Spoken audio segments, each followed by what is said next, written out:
At dinner, my daughter said, "You're a terrible man. I'm glad all your 3 wives left you." Her mom was sitting there and just nodded. Then she added, "Mom will leave you soon. You don't deserve any happiness." The next morning, her mom called me in panic. What happened was rather unexpected. I will tell you everything. Before we continue, support us by clicking on the like button, tell us in the comments section where you are watching us from, and click on the subscribe button so that you don't miss our big story tomorrow. Now let me tell you what happened from the beginning. "You're a terrible man," my daughter said, leaning back in her chair like she'd just finished a performance instead of delivered a sentence meant to land and stay lodged. "I'm glad all your 3 wives left you." The fork in my hand stopped midair, not because I was shocked into paralysis, but because my body needed a second to catch up with what my ears had already registered. The overhead light hummed softly. Someone's glass still held condensation. The food was still warm. Life, irritatingly, continued as if something hadn't just snapped cleanly in half at the center of the table. I looked across at her mother, expecting reflex if not loyalty. Some instinctive correction, a raised eyebrow, a sharp "that's enough." Instead, she nodded. Not dramatically, not apologetically, just a small, confirming motion, as if my daughter had summarized a weather report. Then my daughter smiled, emboldened by the silence that supported her. "Mom will leave you soon," she added, her voice steadier now, practiced. "You don't deserve any happiness." It wasn't shouted. It didn't need to be. It was delivered like a verdict already agreed upon. I didn't respond. Not because I didn't have words, but because I felt something close over inside me, something that had been open far too long. I noticed absurd details instead: the scrape of her chair leg, the faint smell of garlic, the way my wife reached for her napkin as if this were just another ordinary dinner. Somewhere in that moment, a line was crossed so quietly it almost felt polite. I knew, with a certainty that didn't require emotion to validate it, that whatever I said next would not change what had already been decided about me in that room. And I also knew I would not be sitting at that table forever. I had spent years believing that endurance was a form of love, that staying quiet meant staying strong. Each marriage had taught me that lesson in a slightly different dialect, but the meaning was always the same: absorb, accommodate, survive. I had told myself I was choosing peace when I stayed silent, that I was protecting the family from conflict. But as I sat there, my daughter's words still hovering between us like smoke, I realized silence had taught them something else entirely: that I would accept being spoken to like this, that I would keep paying, keep showing up, keep shrinking. And that realization carried with it the faint outline of an ending I hadn't yet named. No one spoke for several seconds after that. The quiet wasn't awkward to them. It was complete. My wife took a sip of water. My daughter checked her phone. I stared at my plate, no longer hungry, feeling the weight of a pattern pressed down on me. 3 marriages. 3 times I'd been told, in different ways, that I was difficult, cold, insufficient. I had always interrogated myself first, wondering what I'd done wrong, what tone I'd missed, what affection I'd failed to express properly. That night, for the first time, the question shifted. I wondered what it had cost me to keep accepting that role. I excused myself early, claiming a headache that wasn't entirely untrue. As I walked down the hallway, I heard my daughter laugh at something on her screen, the sound light and unburdened. In the bedroom, I sat on the edge of the bed without turning on the light, letting the darkness settle around me like a witness. I replayed the nod in my head more than the insult itself. Words could be chalked up to immaturity, to anger, to drama. A nod was agreement. A nod was alignment. And once I named it that way, I understood that this wasn't about one dinner or one sentence. It was about where I stood and where I didn't. 2 days earlier, I'd paid my daughter's rent without thinking about it. The payment had gone through automatically, like breathing. I covered her phone, her car, her insurance, all under the quiet assumption that support equaled care. Sitting there in the dark, I felt the first uncomfortable stirrings of a question I'd avoided for years. When had support turned into obligation, and when had obligation turned into leverage? The answer scared me, not because it was unclear, but because it was obvious. And I had allowed it because it felt easier than confronting the alternative. My phone buzzed with a work email I ignored. Then a message from a group chat I muted. The world kept intruding, but my attention stayed fixed on the image of my wife's nod, replaying like a loop. I told myself not to catastrophize, not to make decisions based on hurt pride. I told myself families said cruel things and moved on. But another voice, quieter, steadier, reminded me that cruelty repeated and endorsed stopped being an outburst and became a structure. That voice didn't shout. It simply waited, patient and persistent, for me to acknowledge it. I slept poorly that night, waking in fragments, each time with the same sentence echoing differently in my head. You don't deserve any happiness. I realized I'd been living as if that were true, as if happiness were something conditional I could earn by being useful, by being quiet, by being indispensable. Somewhere between 3 failed marriages and 1 hostile dinner table, usefulness had replaced dignity. And once I saw that, I knew I couldn't unsee it. I didn't yet know what I would do, only that doing nothing was no longer an option. By morning, the house had returned to its usual rhythm. Coffee brewed. Doors opened and closed. My wife moved around me without tension, as if the night before had resolved itself through sleep. My daughter didn't look at me at all. I watched them from a distance, struck by how easy it was for them to coexist with contempt when they assumed it carried no consequences. I felt calm in a way that surprised me, not peaceful, but focused. Calm enough to understand that whatever came next would not involve shouting or pleading. Calm enough to recognize that the most disruptive decisions are often made quietly. As I picked up my keys and headed for work, I paused at the door longer than necessary, taking in the shape of a life I had built and slowly surrendered control of. I wasn't planning revenge. I wasn't rehearsing speeches. I was, for the first time in a long while, considering myself as someone worth defending. That realization didn't feel triumphant. It felt heavy, like responsibility. And as I closed the door behind me, I understood that the dinner table had only been the beginning, that the real consequences of that nod were still ahead, waiting for me to decide how much more I was willing to endure. If you are still here, I don't want you to miss our next story. We share stories like this daily that tell you about how people easily turn on each other and why sometimes standing up for yourself is the best thing to do. Click on the subscribe button and join our community to be the first person to see these stories that we share. Now let's continue the story. The next morning, I didn't say goodbye. I stood in the kitchen with my phone pressed to my ear while the coffee machine sputtered and hissed, and when my lawyer answered, I spoke before doubt could catch up to me. I need to start the process, I said, my voice lower than usual, steadier than I expected. He didn't ask why right away. He didn't need to.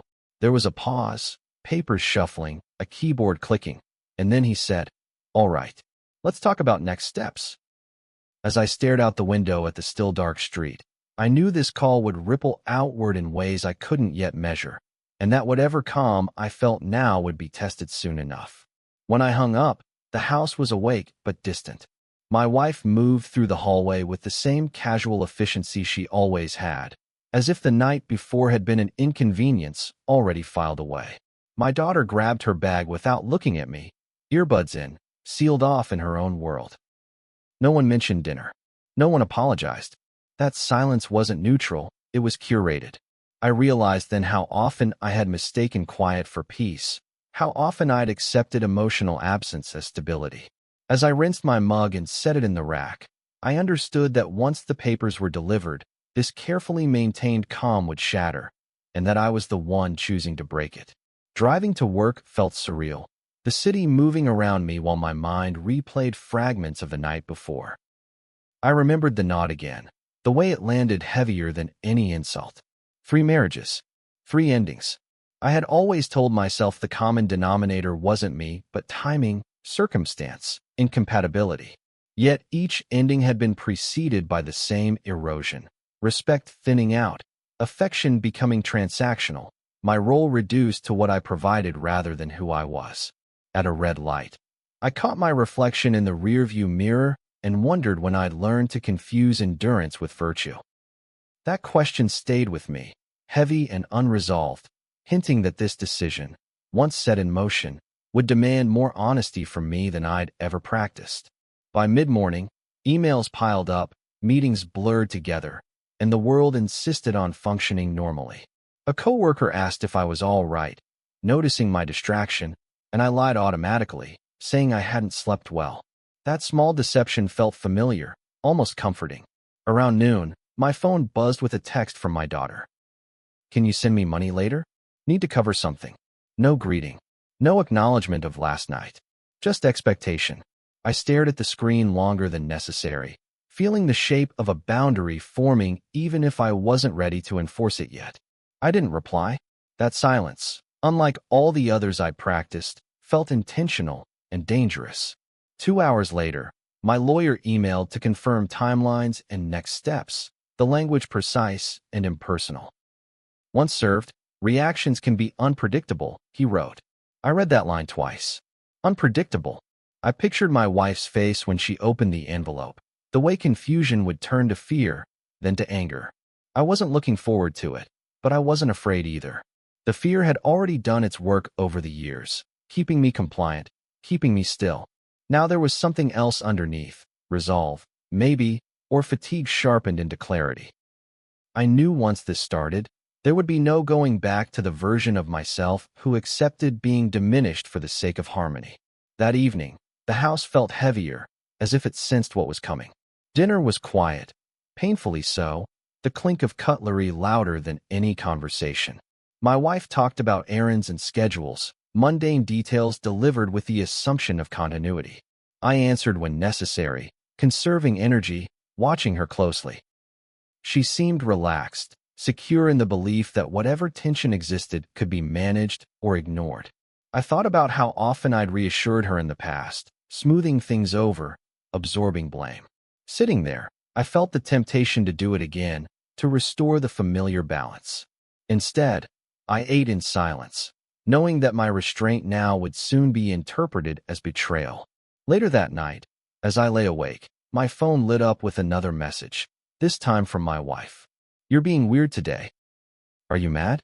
I considered responding honestly, telling her that anger wasn't the right word, that disappointment fit better. I considered saying nothing at all. In the end, I typed a neutral response and put the phone face down. That small act felt like practice for something larger. I understood that once the papers were served, she would demand explanations, apologies, reversals. I also understood that explaining myself had never led to understanding before.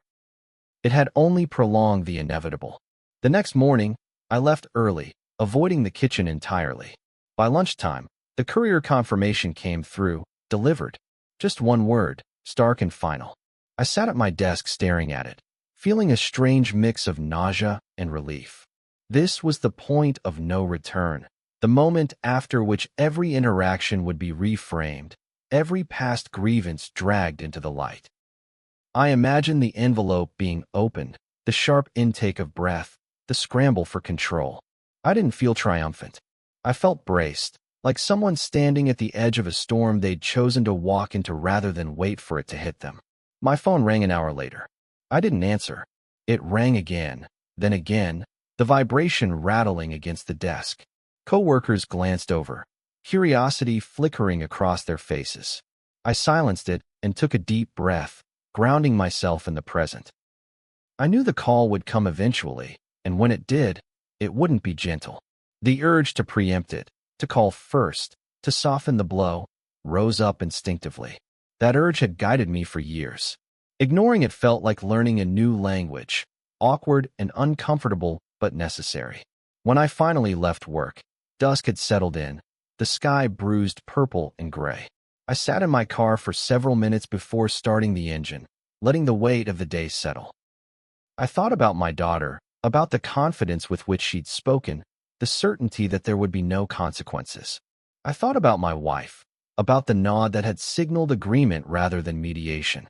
And I thought about myself, about how long I'd postponed this reckoning. The realization came quietly but firmly.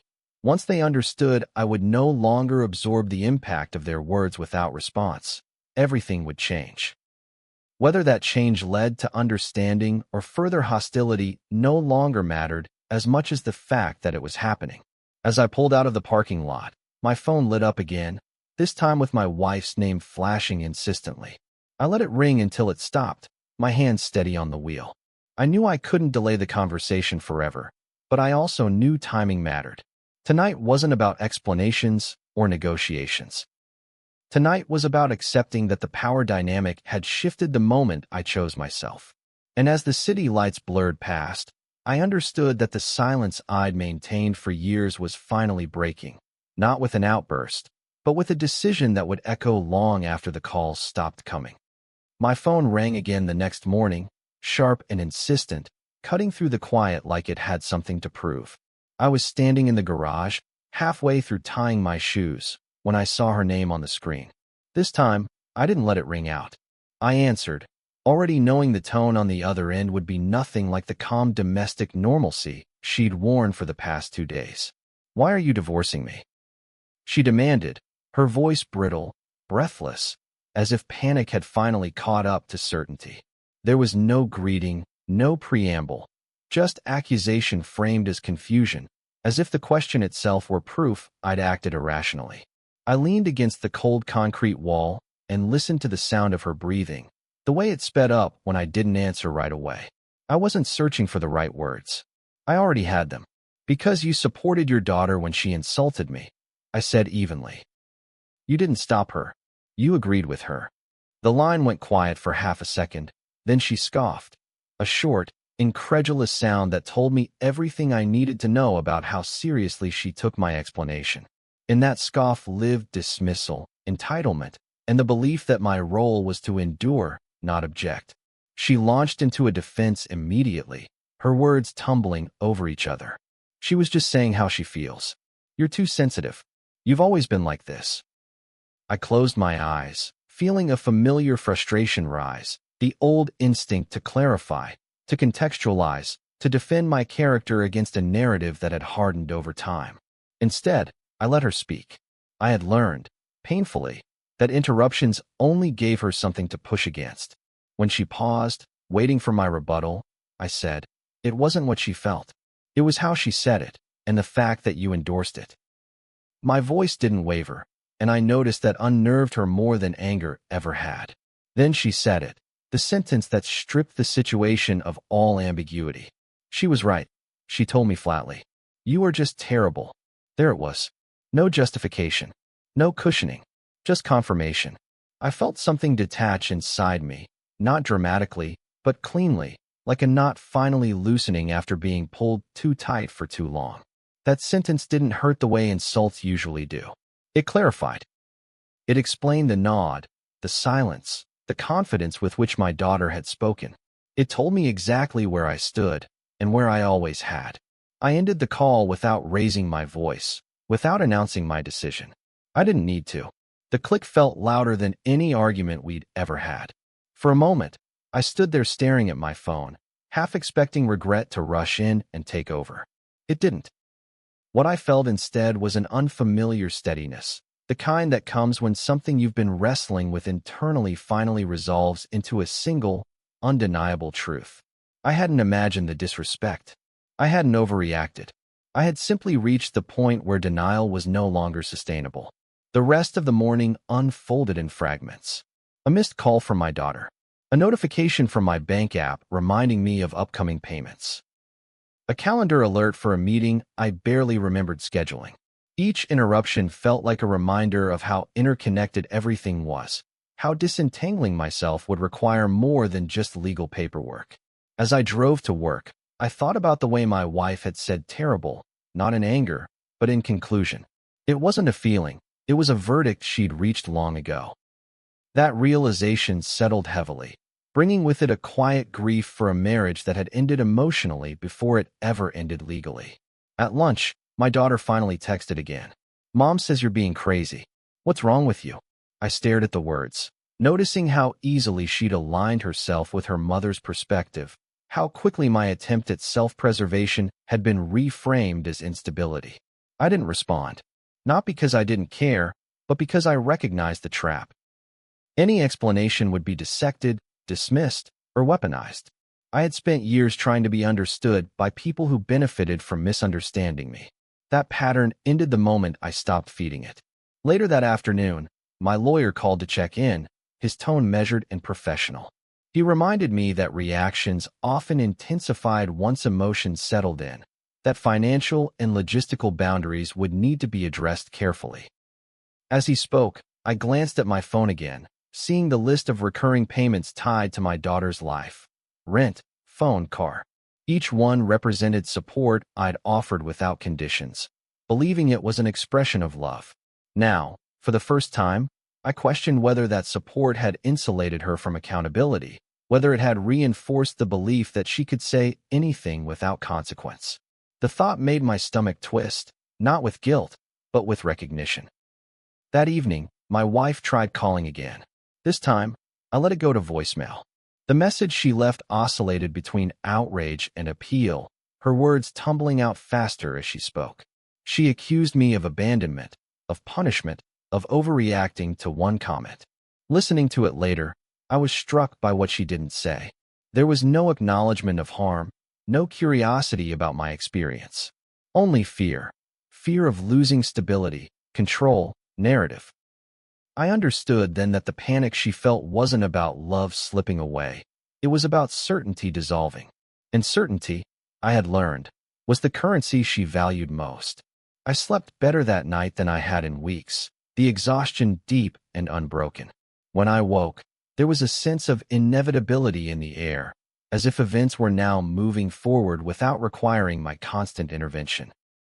Over breakfast alone, I scrolled through my bank account, hovering over the cancel buttons without pressing them yet. I wasn't acting out of spite. I was preparing to redefine the terms under which I existed in their lives. I knew the backlash would come, that my daughter would rage, that my wife would accuse me of cruelty. I also knew that if I backed down now, the message would be clear: nothing had changed. As I locked the door behind me and headed out, I understood that ending the call had been the first real boundary I'd enforced in years. It hadn't solved anything. It hadn't brought peace. But it had shifted something fundamental. I was no longer asking to be treated with respect. I was requiring it, through action, not argument. And as the day stretched ahead of me, heavy with consequences yet to unfold, I realized that whatever names they called me next would matter less than the fact that I was finally listening to myself. I sat at my desk that afternoon with my laptop open and my bank app pulled up, the screen glowing in a way that felt almost accusatory. The micro hook wasn't dramatic, it was procedural. I clicked into the list of recurring payments, and there they were, stacked neatly like obligations I'd never questioned. My daughter's rent, her phone plan, the car payment, insurance. Each one had been justified at the time with logic that sounded like love. She's young, she needs help. This is what fathers do. But staring at those line items now, I felt the weight of something heavier than money. I felt the realization that this had been the last leverage holding me in place, and that once I touched it, there would be no pretending things could go back to the way they were. I didn't cancel everything at once. That mattered to me. I went slowly, deliberately, forcing myself to sit with each decision rather than rush through it in a burst of emotion.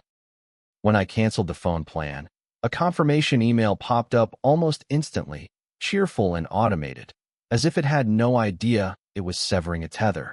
I paused before moving on, noticing the calm in my hands, the absence of shaking. This wasn't anger driving me. It was clarity. I knew that within hours, maybe minutes, the consequences would ripple outward, and that the anger would come later, from them, not from me. When I moved to the rent payment, I hesitated longer. This one carried history. I remembered helping her find the place, reassuring her I had it covered, telling myself it was temporary support. Temporary had turned into assumed permanence. As I canceled the payment, I felt a tightness in my chest. Not regret, but grief for the version of fatherhood I'd imagined, one where support was met with respect rather than contempt. The confirmation screen loaded, and just like that, the financial umbilical cord was cut.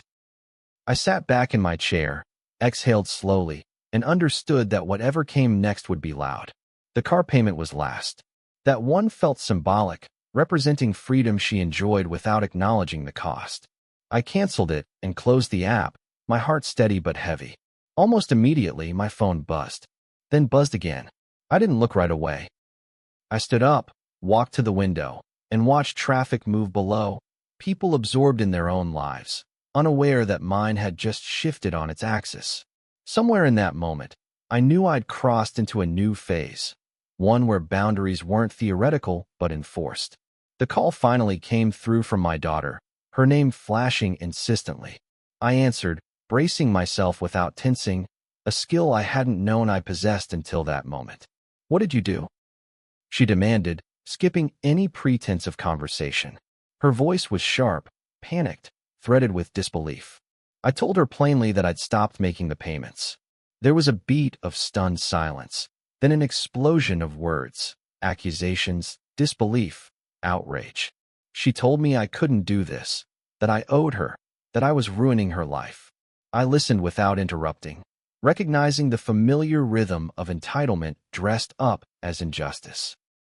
When she finally paused, waiting for me to correct the situation, I spoke carefully. "You told me I was terrible," I said. "You said I didn't deserve happiness. And your mother agreed. You don't get to say that and still expect me to fund your life." The line went quiet again, but this time it was different, charged, stunned. Then she snapped back, calling me wicked, cruel, selfish. Each word landed, but none of them surprised me.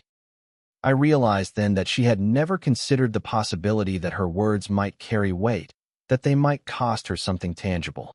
She demanded I fix it immediately, her voice rising as if volume could restore control. That was when I said it, the sentence I'd been circling internally for days. "Go to your new stepdad," I told her. "You've made it clear who you respect." The words weren't spiteful. They were factual. She'd mentioned him often enough, praised his generosity, compared him to me without irony. Saying it out loud felt like closing a loop.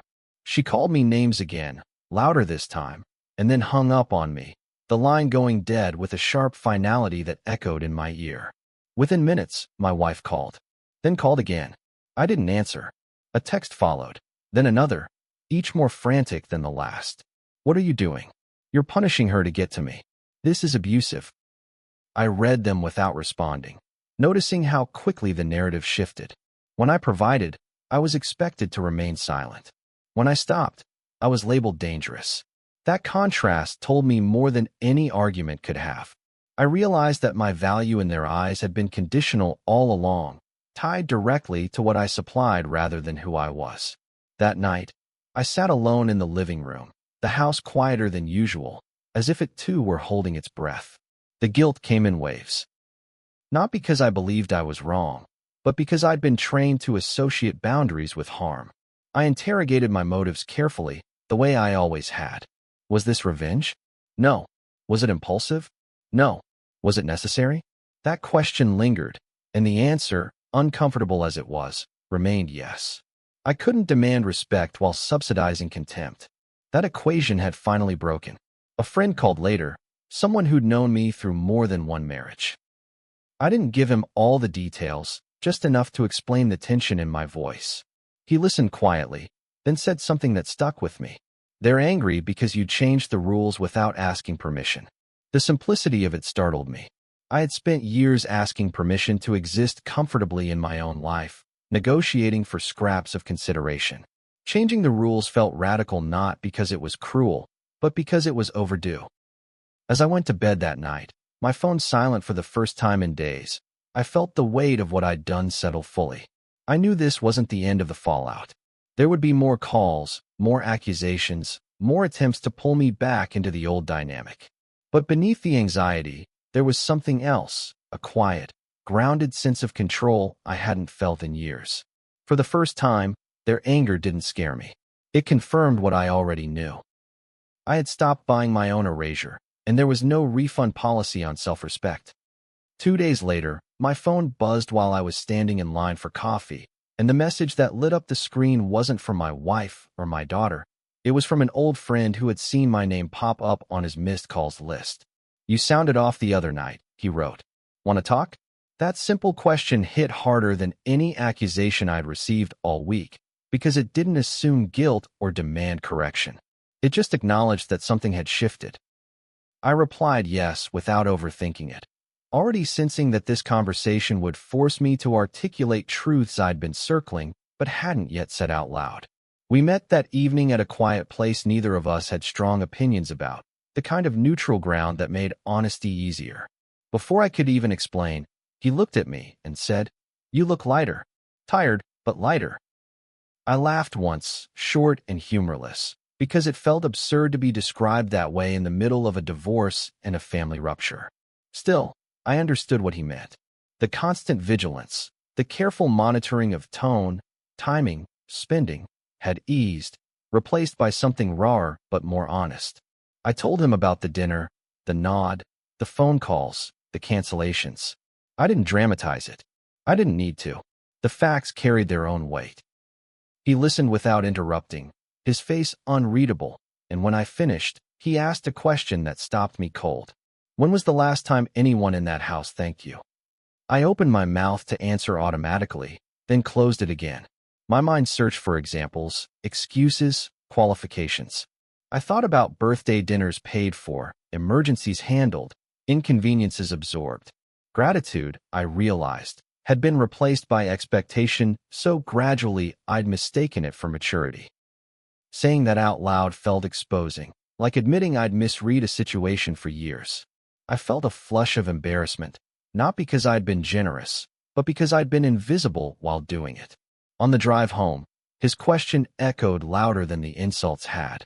I replayed moments I'd once framed as normal. My daughter calling only when she needed money. My wife assuming I'd cover unexpected expenses without discussion. I remembered how often I'd reassured myself that providing was my love language, that consistency mattered more than acknowledgement. Now, stripped of the obligation to maintain that narrative, I saw the imbalance clearly. I hadn't been funding connection. I'd been underwriting detachment. And the realization carried with it an uncomfortable corollary. By removing the funding, I was forcing everyone to confront what, if anything, remained. That night, my wife texted again, the tone softer than before, threaded with something that sounded like regret. "We should talk calmly," she wrote. "This has gone too far." I stared at the message, noticing how the definition of too far shifted depending on who held the power. Her calm was conditional, dependent on my compliance. I didn't respond. Not yet. I knew any conversation right now would be framed around restoring the old equilibrium rather than addressing why it had collapsed. And I also knew that delaying this conversation would be interpreted as cruelty. Accepting that misinterpretation felt like part of the cost of finally being honest. Over the next day, logistical updates trickled in. Emails from my lawyer, notifications about account changes, a voicemail from my daughter that swung wildly between anger and pleading. I listened to it once, then deleted it, not out of spite, but self-preservation. I felt the familiar tug to explain myself, to soften the impact, to reassure her that I still cared. I did care. That was the problem. Caring had been used as leverage against me for so long that disentangling it from obligation felt almost violent. I reminded myself that boundaries didn't negate love, they clarified it. At work, I found myself unusually focused, the mental noise reduced now that I wasn't bracing for the next confrontation. During a meeting, someone joked about being the family ATM, and the room laughed. I didn't.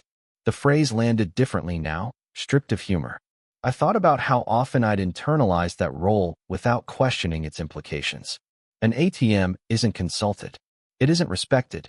It's accessed. The comparison made me uncomfortable precisely because it was accurate. And with that discomfort came a resolve that surprised me. I would never accept that role again, not from family, not from anyone. That evening, my wife finally caught me on the phone. Her voice was controlled, deliberate, the panic replaced by strategy. She asked if we could work something out, if I could at least restore the payments temporarily while things cooled down.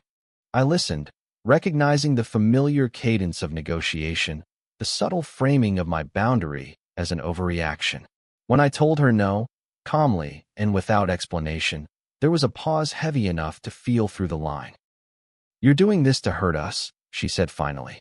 I took a breath and replied, "I'm doing this to stop being hurt." The distinction mattered, even if she refused to acknowledge it. After the call ended, I sat in my car for a long time, the engine off, the dashboard lights dim.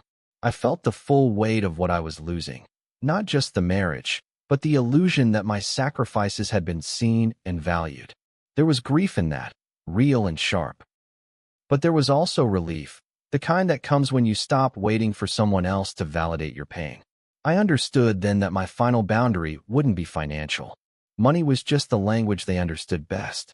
The real boundary was emotional, and it was already forming, solidifying with every calm refusal. By the end of the week, the narrative circulating around me had hardened. I was being described as heartless, vindictive, unstable.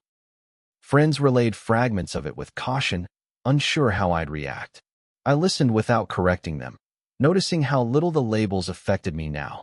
They were attempts to pull me back into a familiar role, the villain who needed to justify himself. I didn't. I was done auditioning for their understanding. The more they pushed, the clearer it became that standing firm wasn't cruelty. It was the only way to survive intact. As I lay in bed that night, the house quiet and unfamiliar, I thought about the man I'd been at that dinner table, silent, absorbing, waiting for someone else to intervene. I thought about the man I was becoming, one who understood that self-respect didn't require consensus. I knew the final confrontation was still ahead, that there would be one last attempt to guilt, shame, or bargain me back into place. But for the first time, I felt prepared. I wasn't waiting for them to understand me anymore. I was preparing to walk away whole, even if that meant walking alone. When my daughter texted, "You owe me," I was standing in the grocery store staring at a shelf of cereal I didn't need, my cart empty because I'd lost track of why I was there in the first place. The words sat on the screen without punctuation, without hesitation, as if they were stating a fact rather than issuing a demand. I didn't feel anger when I read it. I felt confirmation. That sentence, so casually delivered, told me everything I needed to know about how she saw me and what she believed my role still was. I pushed the cart aside, stepped out into the parking lot, and sat in my car before responding, knowing this reply would be the last one that mattered. I typed slowly, not because I was unsure, but because I wanted every word to be clean of spite. I told her I didn't owe her anything beyond basic respect, and that respect had been broken. I explained that financial support was over, not as punishment, but as a consequence of how she had chosen to speak to me and how she had doubled down when given the chance to reconsider. I didn't mention her mother. I didn't rehash the dinner. I didn't defend myself. I stated the boundary plainly and pressed send. As the message disappeared, I felt the weight of finality settle in, not heavy, but solid, like something set in stone. The response came quickly, furious and chaotic, paragraphs of accusation firing back to back. I didn't read past the first few lines. I didn't need to. I turned the phone face down and sat there, listening to the distant sounds of traffic and shopping carts, grounding myself in the present. For years, moments like this would have sent me spiraling into self-doubt, scrambling to repair, explain, appease. This time, there was a quiet acceptance instead. I had drawn the line. Whether she respected it or not was no longer within my control, and for the first time, that felt like freedom rather than failure. That evening, my wife called one last time. Her voice was calm in a way that felt rehearsed, stripped of panic and coated in resolve. She asked if we could meet, talk face to face, end things amicably. I agreed, not because I believed reconciliation was possible, but because I knew this conversation would close the loop. We met in a neutral place, a small cafe neither of us liked much, sitting across from each other like colleagues wrapping up a failed project. She told me I'd gone too far, that I'd traumatized our daughter, that real fathers didn't walk away.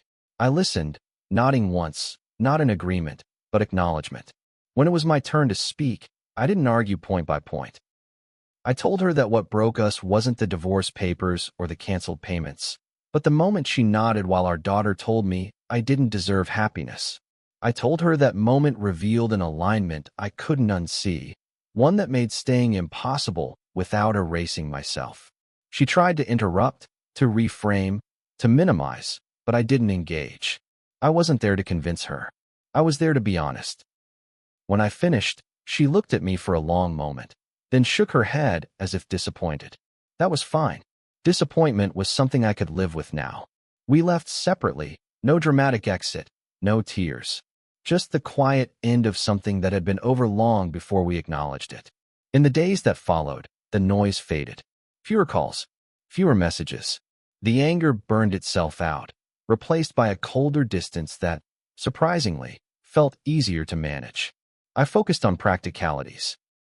Paperwork, routines, rebuilding small habits that belonged to me alone. Mornings became quieter. Evenings stretched out without tension. I noticed how much energy I'd spent anticipating other people's moods, and how much space opened up when that vigilance disappeared. There were moments of doubt, of course. Late at night, I wondered if I'd been too harsh, if there was a version of events where I could have salvaged something without losing myself. Those thoughts came and went, no longer taking over the way they once did. I reminded myself that boundaries aren't measured by how gently they're received, but by how necessary they are. I hadn't walked away in anger. I'd walked away in self-preservation. That distinction mattered, especially when guilt tried to rewrite the story. Over time, I began to see the shift in myself more clearly. I stopped explaining my decisions to people who weren't affected by them. I stopped volunteering justifications. I learned that standing up for myself didn't require theatrics or cruelty. It required consistency. The labels they'd used, wicked, heartless, terrible, lost their sting as my life grew quieter and more stable. I understood then that those words had never been descriptions of me. They were reactions to losing control over me. And once I saw that, they no longer defined anything. One afternoon, weeks later, I passed a mirror in my hallway and barely recognized the man looking back. Not because he was transformed, but because he was settled. The tension I'd carried in my shoulders for years was gone. My face looked older, maybe, but also clearer, as if I'd finally stopped squinting against a life that didn't fit. I thought back to that dinner table, to the moment everything cracked open. I didn't feel bitterness toward that version of myself. I felt gratitude. He'd endured long enough to recognize when endurance had turned into self-betrayal. I never did hear an apology, not from my wife, not from my daughter. That used to matter to me more than I cared to admit. Now it didn't. Closure came not from their understanding, but from my own acceptance. I accepted that I couldn't make them see me differently. I accepted that love offered without respect would always come at a cost. And most importantly, I accepted that choosing myself didn't make me cruel. It made me honest. Standing up for myself didn't fix my family. It didn't restore harmony or rewrite the past. What it did was give me my life back, intact, quiet, and finally my own. I stopped funding my own erasure. I stopped auditioning for approval. I drew the final boundary and held it, even when it shook. And if you've ever found yourself sitting at a table where silence was expected and disrespect was normalized, then you already understand why I had no regrets. If this story resonated with you, please like the video. It helps more people find stories like this. Share it with someone who might need to hear it, even if they haven't found the words yet. And subscribe to the channel if you believe standing up for yourself isn't cruelty, but survival, because more stories like this are coming. See you soon in the next one.